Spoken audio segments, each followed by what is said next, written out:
Praise lord. ఈరోజు మనిషి అభివృద్ధి చెందుతూ చాలా అంచెలంచెలుగా తన మేధస్సుతో అన్నీ కూడా సాధించడానికి ఏది కూడా మనము సాధించలేము అనేంత గొప్పగా ముందుకు వెళ్తున్న రోజులో మనము ఉంటున్నాం. మనుషుడు ఎంత అనుకున్నా అది సొంత ఆలోచననే కానీ అది దేవుడి కంటే గొప్పగా ఏది కూడా ఉండదు అనేది మనం తెలుసుకోవాలి.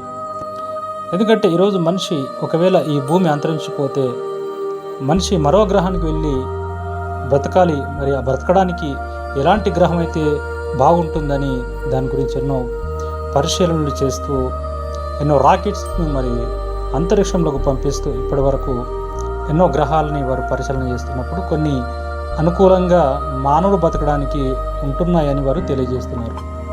కానీ దేవుడు బైబిల్ గ్రంథంలో మరి ఏ గ్రహము బాగుంటుంది, ఎక్కడ మనుషులకు నివాస యోగ్యంగా ఉంటుందని దేవుడు మరి కొన్ని విషయాలు మనకు తెలియజేశాడు. అవి మనము చూసినట్లయితే ఒకసారి యోబు గ్రంథాన్ని మనం పరిశీలన చేద్దాం. 37వ అధ్యాయం 12వ వచనంలో, యోబు గ్రంథం 37వ అధ్యాయం 12వ వచనంలో, దేవుడు భూమినట నరులకు నివాస యోగ్యమైన భూగోళంగా సృష్టించాడని మరి అక్కడ కనబడుతుంది. మనుషులకు అది నివాసంగా ఉండడానికి దేవుడు ఇచ్చిన ప్రకృతి బహుమతిగా మనకు కనబడుతుంది. అందుకే దేవుని యొక్క ఉద్దేశం భూమిని మనుషులు కాపురం ఉండాలనే దేవుని ప్రధాన ఉద్దేశం, కానీ వేరే గ్రహాల్లో ఉండడానికి కాదు.